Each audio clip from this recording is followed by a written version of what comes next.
Hello everyone, നമ്മൾ ഇന്ന് വളരെ പോഷക സമ്പുഷ്ടമായ ഒരു തോരനാണ് ഉണ്ടാക്കുന്നത്. നമ്മുടെ പറമ്പിൽ നിന്ന് തന്നെ ലഭിക്കുന്ന വിവിധ ഇനം ഇലകൾ ഉപയോഗിച്ചുള്ള കർക്കിടക മാസത്തിലൊക്കെ ഉണ്ടാക്കുന്ന ഒരു സ്പെഷ്യൽ തോരൻ, പത്തില തോരൻ എന്നാണ് ഇത് പറയുന്നത്. 10 തരത്തിലുള്ള ഇലകളാണ് നമ്മൾ ഇതിൽ ഉപയോഗിക്കുന്നത്. ഇത് കർക്കിടക മാസത്തിൽ തന്നെയല്ല കേട്ടോ, എപ്പോൾ വേണമെങ്കിലും ഇത് ഉണ്ടാക്കാം. അപ്പം ഇന്നത്തെ നമ്മുടെ റെസിപ്പിയിലേക്ക് സ്വാഗതം. പത്തില തോരൻ. Welcome back to the channel. Hope you all fine by the grace of God. 10 ഇലകൾ പറിക്കാനായിട്ട് നമ്മൾ പറമ്പിലേക്ക് ഇറങ്ങി. ആദ്യം കിട്ടിയത് ഈ ചീമച്ചേമ്പിൻ്റെ ഇലയാണ്. പിന്നെ നമുക്ക് ചേനയുടെ ഇല കിട്ടി. പിന്നെ കോവലിൻ്റെ ഒരു വള്ളി ഉണ്ടായിരുന്നു, അതിൽ നിന്നും കുറച്ച് ഇലകൾ എടുത്തു. പിന്നെ ഈ മൈസൂർ ചീര കിട്ടിയിട്ടുണ്ട് നമുക്ക്. പിന്നെ കുറച്ച് മുരിങ്ങയില എടുത്തിട്ടുണ്ട്. കർക്കിടക മാസത്തിൽ വേണമെങ്കിൽ മുരിങ്ങയില മാറ്റിയിട്ട് വേറെ ഏതെങ്കിലും ഇല, തഴുതാമയിലയോ അങ്ങനെ വല്ലതും ഉപയോഗിക്കാം. പിന്നെ നമ്മുടെ ചേമ്പിൻ്റെ ഇല എടുത്തിട്ടുണ്ട്. പിന്നെ ചൊറിയണത്തിൻ്റെ ഇലയാണ് എടുത്തത് കേട്ടോ. ഇപ്പോൾ ചൊറിയണത്തിൻ്റെ ഇല തന്നെയും നമ്മൾ തോരൻ വെച്ച് കൂട്ടാറുണ്ട്. എന്നാൽ കുറച്ചിലകൾ നമ്മൾ പത്തില തോരനിലേക്ക് എടുക്കുകയാണ്. അപ്പം ചൊറിയണത്തിൻ്റെ ഇല, മൈസൂർ ചീര, മുരിങ്ങയില, കോവലിൻ്റെ ഇല, നമ്മുടെ ചേമ്പ്, പിന്നെ ചേന, ചീമച്ചേമ്പിൻ്റെ ഇല, ഇതെല്ലാം കൂടെ കൂട്ടിയപ്പോൾ നമുക്ക് 7 ഇലകളെ നമ്മുടെ പറമ്പിൽ നിന്ന് കിട്ടിയുള്ളൂ. ഏതെങ്കിലും തരത്തിൽ നമുക്ക് 10 ഇല വേണമല്ലോ. അപ്പം നമ്മുടെ നെയ്ബറിൻ്റെ അടുത്ത് നിന്ന് നമ്മൾ കുറച്ച് പയറിൻ്റെ ഇലകൾ പറിച്ചുകൊണ്ട് വന്നിട്ടുണ്ട്. പിന്നെ നമ്മുടെ കുമ്പളത്തിൻ്റെ ഇലയാണിത്, അതും 2-3 എണ്ണം എടുത്തിട്ടുണ്ട്. പിന്നെ നമ്മളൊരു മത്തൻ ഇലയും എടുത്തിട്ടുണ്ട്. ഇപ്പം ഇങ്ങനെ നമുക്ക് 10 ഇലകളായിട്ടുണ്ട്. ഇതിനു പകരം നമുക്ക് പലതരത്തിലുള്ള ചീരകൾ ഉപയോഗിക്കാം.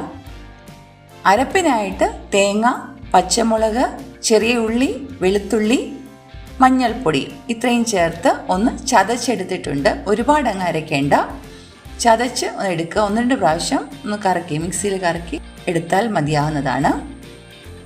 ഇനി നമ്മുടെ ഇലകളെല്ലാം നന്നായിട്ട് കഴുകി അരിഞ്ഞു വെച്ചിട്ടുണ്ട്. ഒരു പാൻ ചൂടാകുമ്പോൾ അതിലേക്ക് 1 ടീസ്പൂൺ എണ്ണ ഒഴിച്ച് 1/4 ടീസ്പൂൺ കടുക് ഇട്ട് കൊടുക്കുക. കടുക് പൊട്ടുമ്പോൾ നമ്മുടെ അരപ്പ് ഇട്ട് കൊടുക്കാം. അരപ്പിൻ്റെ കൂട്ടത്തിൽ കുറച്ച് കറിവേപ്പിലയും കൂടെ ഇട്ട് നന്നായിട്ടൊന്ന് മൂപ്പിച്ചെടുക്കാം.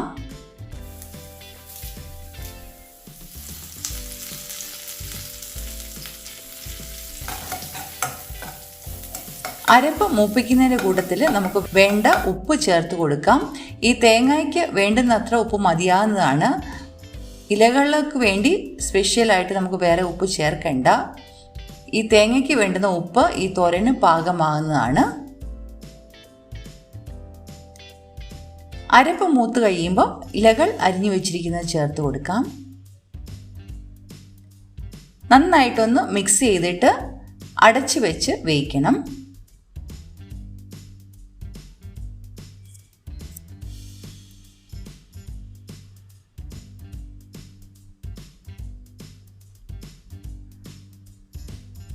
ഇലക്കറികളൊക്കെ പെട്ടെന്ന് വേകുന്നതാണ്. ഒരു 5 മിനിറ്റ് കൊണ്ട് തന്നെ അത് വെന്ത് കിട്ടും. പിന്നെ അടപ്പ് മാറ്റി തുറന്നിട്ട് നന്നായിട്ട് ഇളക്കി കൊടുത്ത് തുവർത്തിയെടുക്കണം.